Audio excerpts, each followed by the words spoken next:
Now broadcasting from his hidden bunker and fully stocked bar, it is the Saturday Report with Colt Sebastian Taylor. Thank you, and welcome once again, my friends, to the Saturday Report with me, Colt Sebastian Taylor, adventurer, entrepreneur, and amateur dog walker, and welcome to AWSM Radio, an independent digital-only radio station that plays today's best music, old school classics, along with a rotating cast of all-star DJs.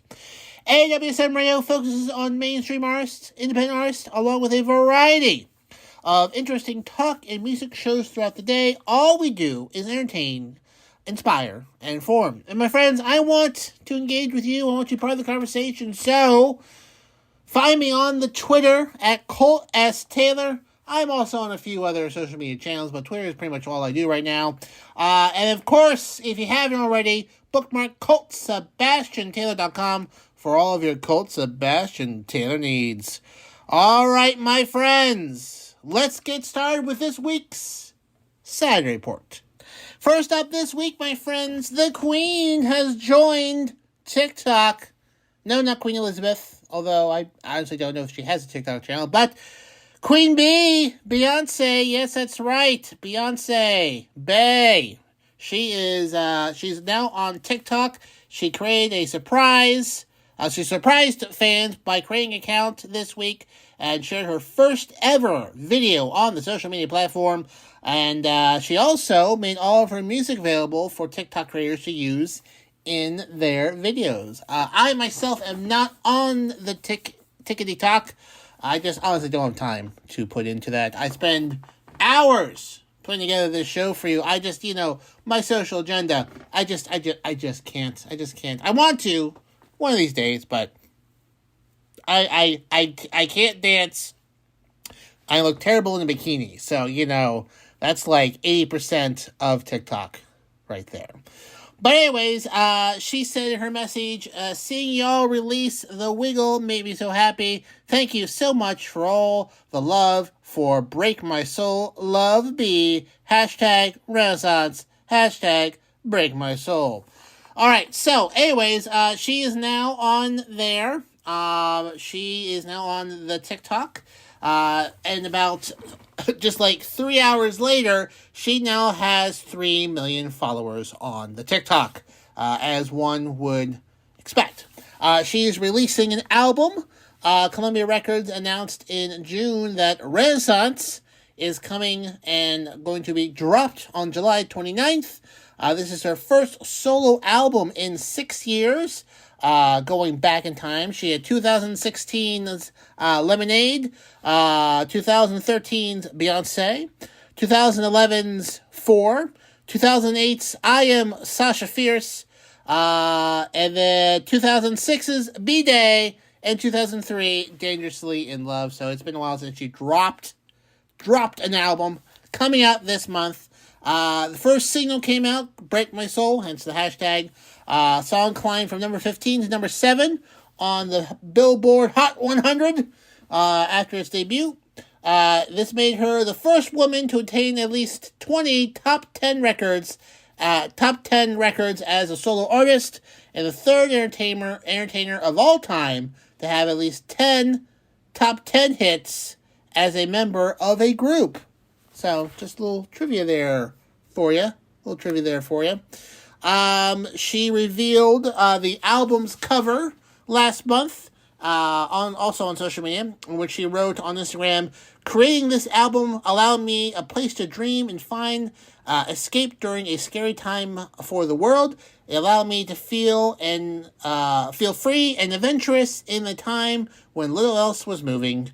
My intention was to create a safe place, a place without judgment, a place to be free of perfectionism and overthinking, a place to scream, release, feel freedom. It was a beautiful journey of exploration. I hope you find joy in this music. I hope it inspires you to release the wiggle, and to feel as unique, strong, and sexy as you are." So, if you're on the TikTok, you're a big TikToker, you now can use Beyonce's music, and you can now follow her on TikTok. And her new album, Renaissance, being released later this month on July 29th at this point. So they might move it up a few days. Who knows? They like to be a little wishy-washy with those dates sometimes. But anyways, Beyonce now on TikTok. In other social media news, Twitter, as you may remember, I covered this a few times, back in April, Elon Musk, the owner of SpaceX and Tesla, caused quite a stir by saying he would buy Twitter for $44 billion. He would buy Twitter to promote free speech and things like that. And he was celebrated by so many people on the right, mostly folks who had lost their accounts due to terms of service violations, saying, "Oh, Elon Musk would come and save us. He's going to bring back Donald Trump's Twitter account, and he's going to save free speech." Well, gosh darn it, he's decided not to buy Twitter. Since his announcement of that, Twitter stock has fallen 25%, and I believe Elon Musk's own stock in his companies has also fallen, as people all around thought this was a bad idea. I mean, not people, like capitalism thought this was a bad idea. If this was an amazing idea, stock would be going up. But it didn't. It went down. So Elon Musk is now saying he doesn't want to buy it anymore. However, he did enter into an agreement with Twitter. I mean, you just can't say you're going to buy something for $44 billion and say, yep, you know what, never mind. And so Twitter's suing him for at least $1 billion in damages for hurting their stock. They think that perhaps he was manipulating the stock market during this time. He also, as part of this agreement to buy Twitter, agreed not to disparage Twitter or its executives while the process of the company being bought. Well, he did that a bunch. He did it a whole bunch, telling them they're being deceptive and that they weren't being honest about the bots on there and the fake accounts, and so that's why he thinks he should be allowed to not pay anything in this failed attempt to buy Twitter. So he's actually very happy at the lawsuit because he says during discovery they'll find out that they'll find out how many fake accounts there are, and Twitter will have to quote unquote tell the truth. Although they're pretty confident, they're pretty straightforward with what their fake account policy was, and legal experts say that Twitter has a very strong case, very strong, and it's still gonna be a long court case. Now, probably say to yourself, like, listen, if he doesn't want to buy it, why is Twitter forcing him to buy it if they weren't really on board with the idea themselves? Well, they have a responsibility to their shareholders to get as much money as possible for the value of their investment. So when Elon Musk wanted to buy it for $44 billion, that was quite a premium he was paying. And, well, golly, they are obligated to track that down and try to get money out of him for the shareholders, because shareholders have lost 25% of their investment during this whole thing because of, well, lots of people thinking it was a terrible idea. So I think the funniest part of this is that so many people became Elon Musk fans overnight. So, like, definitely folks of a certain political persuasion. Elon Musk was going to save freedom. This guy, people calling him a proud African American. Yes, the best African American to do the best African American thing ever.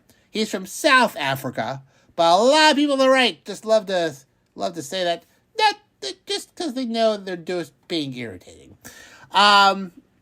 But you know what? Then they've kind of turned on him. They kind of turned on him a bit. Yeah, Donald Trump was very big on, like, oh, you should buy Twitter and whatnot.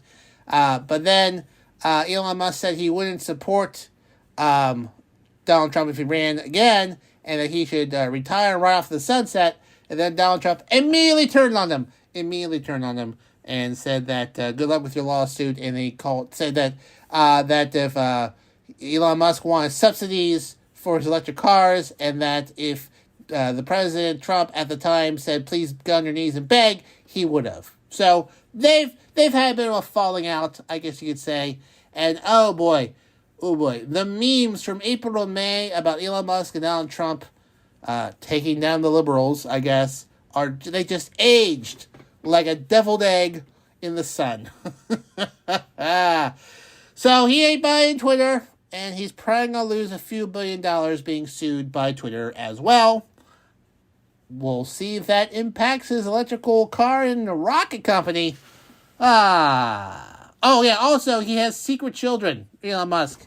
Yeah, he apparently had twins with some executive that just came out, so folks are wondering, was he trying to buy Twitter to stop that from coming out? Weird.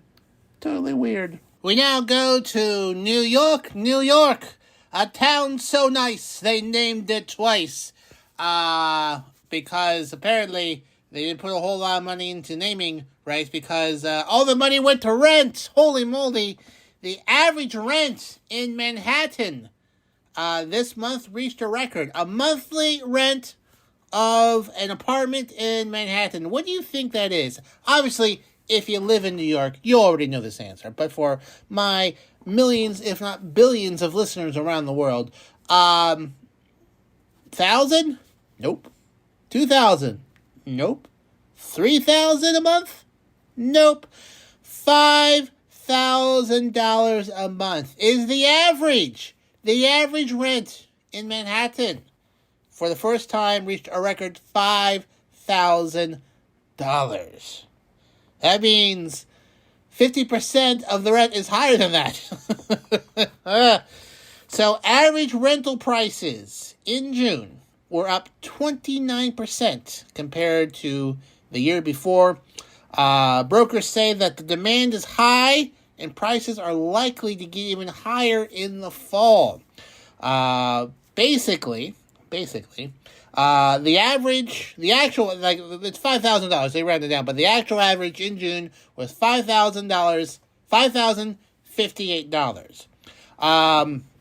The median rent, which is a different metric to use, is up 25% at $4,050 a month. Rent is also a key factor in inflation, which is it's a key component in inflation, which the government calculates the consumer price index, and that's up 9% from a year ago as well. And rent and gas prices are just feeling that. And they're saying, hey, you know what? There's no slowdown. There is no slowdown in sight. Lots of people are coming back to the city. Pandemic folks and renters who had fled the city during the pandemic are coming back, despite concerns about high crime, taxes, and subways. Young renters are pouring into the market as well, after getting out of college and whatnot. Let's see here.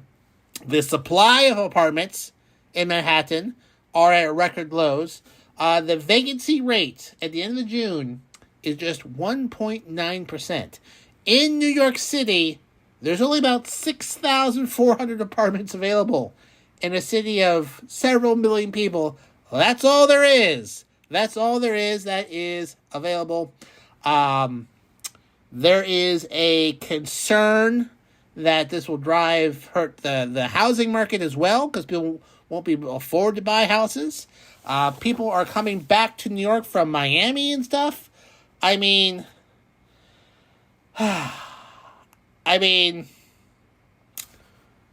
who would want to live in New York? I mean, listen, I'm sure it's great, but boy, this seems really crowded and whatnot. I would much rather, I love living out here in rural Pennsylvania in my secret underground bunker. And if you can make city life work, more power to you. But boy, for $5,000 a month, you're getting more than a studio apartment.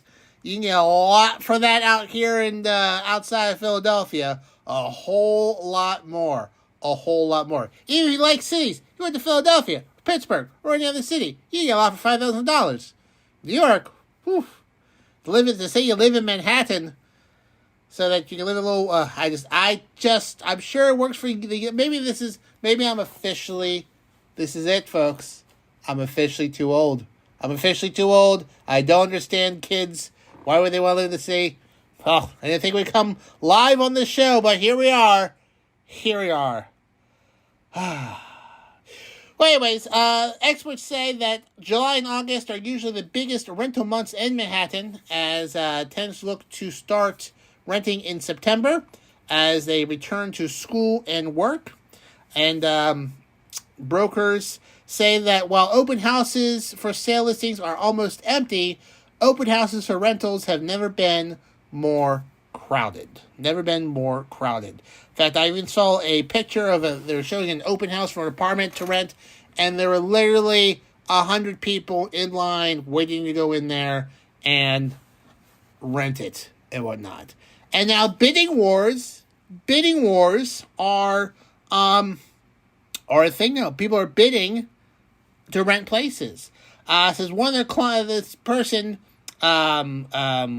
said that one of their clients was looking for a one-bedroom downtown, listed at $6,000 a month, up from $5,000 a month last year, and the client is offering this person $6,750 a month to snag it, so that to scare off rival bidders. Crazy. The person says the client plans to eventually buy Manhattan, but is renting in the meantime with a budget of over $30,000 a month. Their monthly budget is $30,000 a month. Blows my mind. If I had $30,000 a month, that means they have a budget of $360,000 a year. That's like 4 times ish of what I am right now. 3 or 4, I don't know. Doesn't matter. It's a ridiculous amount of money. I need AWSM Radio to give me a raise. AWSM Radio HQ. Whatever you're paying me now, triple it. Oh, that's how much. I should have picked a higher multiple. Well, anyways, if you plan to rent in New York, don't! Unless you have $400,000 a year of a budget to use. Because if you are not, then you won't be getting in Manhattan. Maybe Queens, or Staten Island, or some other place. But Manhattan is pricey. But as pricey as Manhattan is, I'll tell you what gets bang for my buck. It's my pal DC, that's right. My lifelong friend. The man. The myth. The legend. DC, and he's here on AWSM Radio with some shows over the weekend. First up, Fridays at 9, it's DC Live in Effect. You don't want to miss out while he smashes it on the 1s and 2s, kicking the beach from South Florida every week. And then on Saturday, if that wasn't enough, it's DC House Party Saturdays, bringing to you his freestyling, DJing to the max, gives you all the vibes of Miami without having to sweat 8 gallons of sweat, because it's very hot down there. From the top clubs to the bars, DC will bring the party to you. That's Saturdays at 10, and then Sunday, wrapping up your weekend, Sundays at 10 p.m., it's DC Live in Effect again. So, just to review, Fridays at 9, DC Live in Effect. Saturdays at 10, DC House Party Saturdays. And then Sundays at 10 p.m., DC Live in Effect. Once again, only here, my friends, on AWSM Radio. Moving on to car news. No, not Hyundai. I haven't forgot about you, my faulty transmission selling pals. And I'll never forget. I will always hold you in contempt. But another company, boy, howdy. Never buying from them either. BMW, which owns, I believe, Mini Cooper, which I had at one time. Loved driving. Would never buy one again. Because, boy, howdy. That thing was a money pit. Always like Doyle. But BMW is now selling subscriptions. To what, you ask? Well, they're rolling out microtransactions, which is small monthly payments. So in some BMW cars, at least in South Korea, and they're probably going to do this worldwide soon, you can now use heated seats for $18 a month. Yes, that's right. The car will be equipped with heated seats, but the software will not allow you to turn it on unless you pay for a subscription. So the monthly subscription for BMW's heated seats is $18 a month, or you can do a year for $180. Ooh, save a few bucks. 3 years for $300, or unlimited access for $415. Boy howdy, this is the worst timeline. I'm just flabbergasted that you know what? Listen, if you get a new car once every 3 years, sure, I guess, or 2 years, okay, maybe you save a few bucks, but the stuff is already in there. They've already built that into the car. They're not saving any money on any pieces, so like you have to pay for it. I find it to be disgusting. It is disgusting. Some other things you can buy subscriptions for include safety camera information, driver assistance, high beams assistance. The high beams will automatically, I guess, click up and down. Let's see here. Map update package. Now, listen, updating online maps, that for me, that makes sense. That requires constant maintenance. Having the sound of engines inside, like sound effects, I guess, it's stupid. And I think it's greedy. It's exploitative. It is a jerk thing for this car company to do.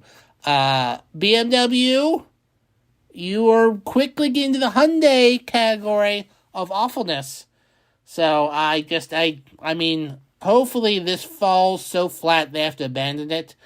But a bit of me thinks that, like in 5 years you'll buy a car and then you'll have to subscribe to maintain certain aspects.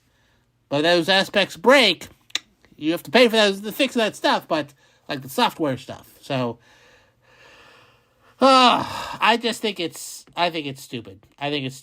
And I would not be surprised, like, you know, when iPhones had limitations about what you could do and couldn't do with an iPhone, there were people out there that jailbroke iPhones. Like, you could use Android software on an iPhone or apps that they didn't approve of on an iPhone. It voided the warranty, but there could be a whole industry popping up of folks that can crack that software, give you all the features, and then maintain your car. And then they're going to go around bricking cars then? I don't know. It seems like they're opening themselves up for a lot of lawsuits, and I would support putting them out of business for something this silly and stupid. And once they're out of business, I hope they go after Hyundai next. Oh, Hyundai, you owe me $5,000, you slack-jawed yokels. Oof, I'm still mad. We now go to South Carolina for an update to a story I feel like it was last summer or last fall, whatnot, but it was a story of a South Carolina lawyer whose wife and son were murdered. And then there was apparently an abortive hit put out on him as well, and that there was some thought that, that there was some sort of criminal organization that was targeting him, and there was mistaken identity, and then got his son and his wife. But then things started kind of falling apart, and he kind of got kicked out of his law firm, and there was some money missing. And guess what? He's been charged with the double murder of his wife and son. All right, this is a legal giant Alex Murdaugh, or Murdo. I'm gonna say Murdaugh. a fourth-generation lawyer from a powerful legal family. Like, his father was a judge, his grandfather was a lawyer, his great-grandfather was a judge. Like, he was, fourth-generation lawyer, big lawyer in South Carolina. Charged on 2 counts of murder and 2 counts of weapon possessions in the grisly shooting deaths of his wife, Maggie, 52, and Paul, 22. They're saying, he had an alibi for a bit that he was visiting his dying father, but a video that has come to the attention of authorities, putting him in the area and the time of the murder as well. His wife and son were gunned down near a dog kennel on the family's 1,700-acre hunting estate.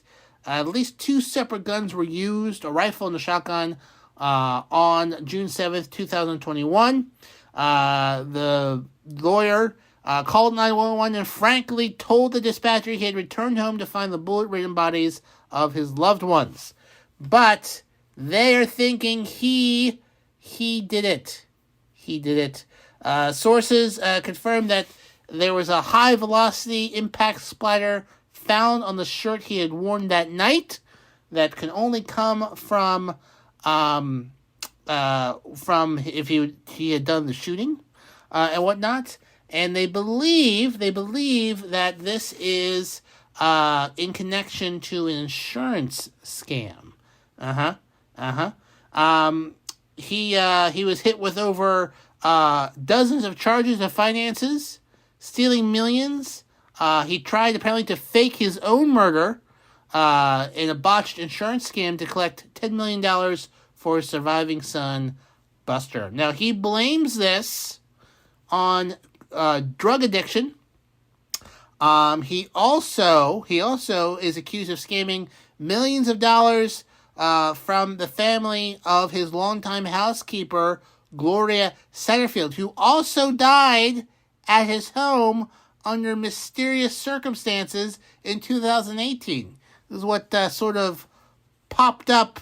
The authorities like, someone died in 2018. Now, let's poke around here and whatnot. So all in all, he faces 71 charges, including that he stole $8.5 million from his clients. His law firm that his family founded, he got kicked out of that. And then, he's been indicted and arrested. And he is currently awaiting trial in jail. His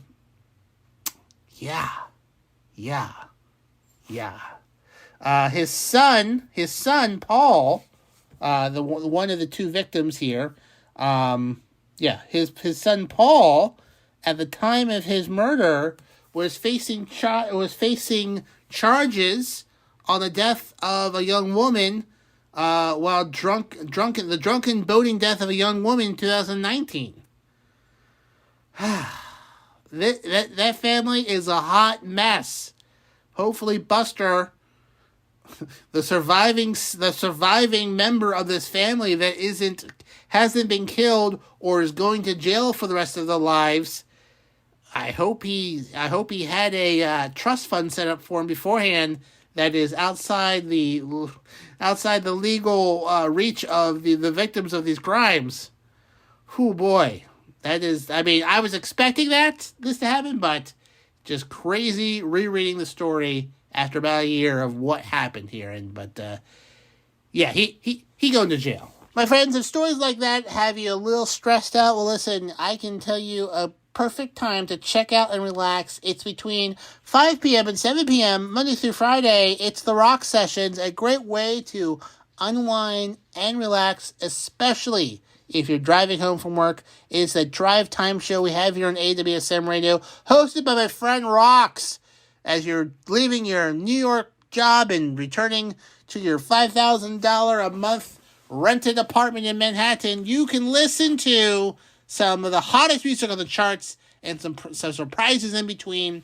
My pal Rox will make it rock style. It's the Rock Sessions, Monday through Friday, 5 p.m. to 7 p.m., only here on AWSM Radio. We now go to the British Open, where Tiger Woods failed to make the cut here in St. Andrews, and people thinking this might be the last time they see him at the British Open, specifically on this golf course. He's getting old, and also he's in a terrible car accident in 2021. He almost lost his leg. Terrible car accident. But he has recovered to the point where he could play again, but he did finish, I believe, +3. So this could be the last time he plays on this course in St. Andrews. He's been playing the British Open for 26 years. Woods apparently has expectation that he could play until he was about the age of 60, through 2036, but, his body may not be able to keep up with his desires. As he left, he walked over an iconic bridge, waved his hat at the crowd, but did not turn around to greet them. He was very emotional about not making the cut here, so this could be the last time they see him there. We all get old. We have to all hang up the golf clubs one of these days. But, between his injuries, the wear and tear on his body, his car accident, he may have to retire from active playing. I'm sure he'll get plenty of money. He'll be fine. But this could be the last chapter of his professional playing career. He may play a few more Opens, give another whirl, but he could be wrapping things up, I think. In other sports news, this week, the Olympic Committee reinstated Jim Thorpe as being the sole winner of his Olympic events in 1912. In 1912, in the pentathlon and decathlon, over 100 years ago, which was a big deal. People have been trying that for a long time. So going back, Jim Thorpe went to the Olympics in 1912 in Stockholm, won these medals, gold medals, but it was found out a few months later that he had been paid as an athlete in minor league baseball for a few seasons. At the time, the Olympics had strict rules about paid athletes participating in the Olympics. Obviously, that's not true now, since NBA players and NHL players all participate in the Olympics. But back then, they were pretty strict about that, so they took his medals away. They took his medals away and said he was not the winner of the 1912 decathlon or pentathlon in Stockholm. But after a long campaign, his medals were reinstated. The IOC voted to reinstate Thorpe as the sole winner of both events this past week. The petition was from Bright Strong Path. It started in 2020. This formal petition to put it back. The petition was supported by Olympian Billy Mills, who won a gold medal in the 10,000 meter 1964 Tokyo Games as well. Now, Jim Thorpe is widely regarded as being one of the greatest athletes of all time. Like, he makes many top athletes of the 20th century athletes of all time. The 1999, the Associated Press placed him on third of the list of top athletes of the century, following Babe Ruth and Michael Jordan. ESPN ranked him 7th on their list of best North American athletes of the century. Jim Thorpe not only was an Olympian, but he also played professional basketball, also played baseball, and also played football.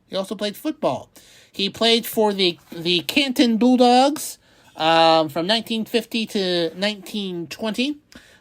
He also played for the New York Giants as well, and then he played some amateur basketball as well. So pretty amazing athlete. He did a lot of things very, very well. And he was also Native American. He was one of the greatest Native American athletes of all time. He was the first Native American athlete to win a gold medal for the United States in the Olympics. And again, like I said, considered one of the most versatile athletes in modern sports. Both, like I say, played football, both professionally and collegiate, in college as well. So he lost his medals.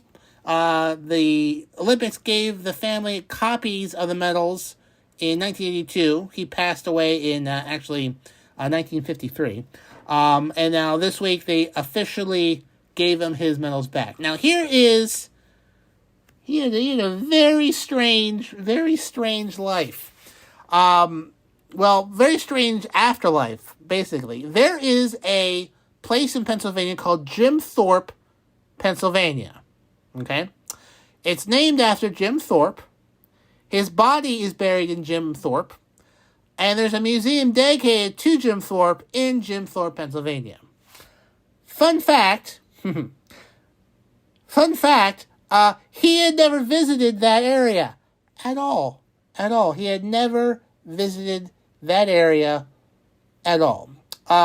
Basically, when he passed away,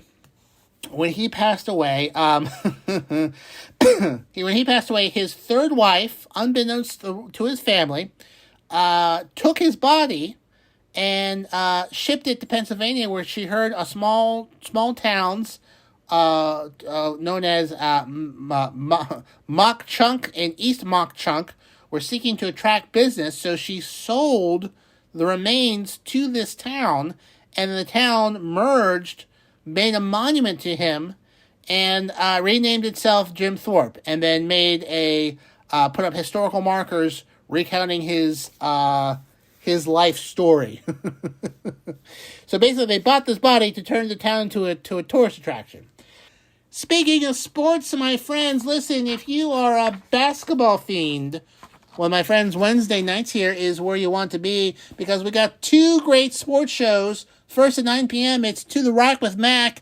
It's your go-to spot for all things basketball. Join NBA expert Mac Daddy as he brings you a full hour of high-flying hoops expertise for all things NBA. Tune in Wednesday nights at 9 p.m. And then after that at 10 p.m., it's What's Going On.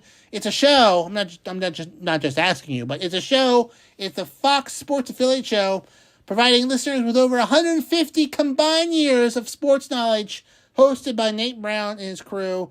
They've done this show for 2 decades in Western New York, and now they're going national, and we got their show here Wednesday nights at 10 p.m. So, for all of your sports needs, Wednesday nights, 9 p.m., To The Rack with Mac, 10 p.m., What's Going On, right here, my friends, on AWSM Radio.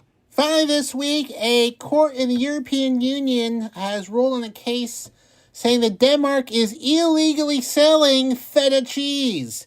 20 years ago, feta was recognized by the European Union as being exclusively from Greece, and that only cheese produced in a certain place, an area in Greece, using a certain method, could be called feta. The Dutch were trying to do it about 3 years ago, and now they've lost the case. They cannot use the word feta on their cheese labels. On the white cheese that they're making, only Greece can, under agreement. They're saying they're breaking the law, and they're undermining European Union trading, partners and trading negotiations when they undermine each other. So, no more Dutch feta, only Greek feta, the way it should be. Well, my friends, I want to thank you for joining me this week. This just about wraps up the Saturday Report with me, Colt Sebastian Taylor. Thanks again for joining me here. I really do enjoy our weekly chats so much. I mean, I wouldn't put hours and hours of research into these stories if I didn't just adore all of you. Remember, you can find me on the Twitter at Colt S. Taylor. I'm on some other social media channels, but Twitter is pretty much where you're going to find me the easiest. If you have just caught the tail end of the show, subscribe to the podcast version of the show, which sometimes can be little extra bits in there, at anchor.fm/Colt S. Taylor. And of course, if you haven't already, bookmark ColtSebastianTaylor.com, website they update 3 or 4 times a year. All right, my friends, until next time, I am, of course, your friend, the one, the only, Colt Sebastian Taylor, and I'll see you later.